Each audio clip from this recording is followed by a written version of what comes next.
Assalamualaikum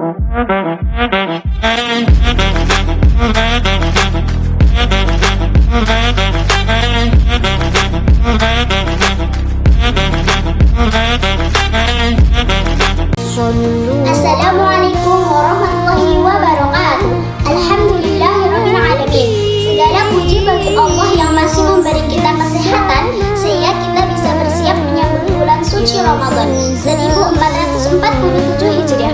Shalawat dan salam semoga tercurah kepada Nabi kita Muhammad sallallahu alaihi wasallam.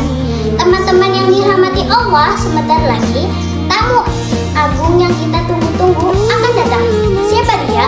Betul, bulan Ramadan. Nah, biasanya kalau mau ada tamu spesial datang ke rumah, apa yang kita lakukan? Beres-beres rumah kan? Disapu, dipel, dan dirapikan supaya tamunya betah. Sama seperti Ramadan. Sebelum puasa dimulai, ada satu rumah yang kita bersihkan lebih dulu. Bukan rumah tempat tinggal kita, tapi hati kita. Satu, kenapa hati harus ditata? Ibarat sebuah wadah. Kalau kita ingin mengisi air zam-zam yang jernih, wadahnya tidak boleh kotor atau berlumpur. Begitu juga puasa.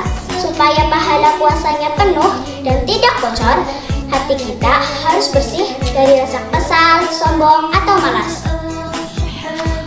Allah Subhanahu wa Ta'ala berfirman, Bismillahirrahmanirrahim.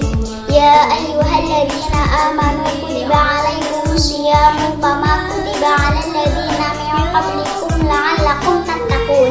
Artinya, wahai orang-orang yang beriman, diwajibkan atas kamu berpuasa sebagai diwajibkan atas orang-orang sebelum kamu agar kamu bertakwa.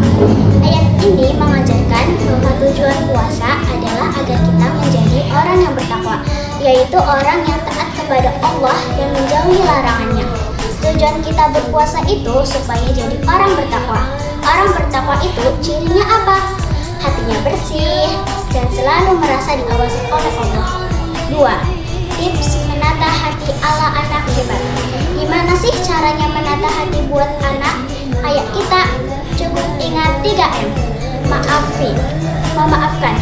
Sebelum puasa, yuk maafkan teman yang pernah bikin kita kesal.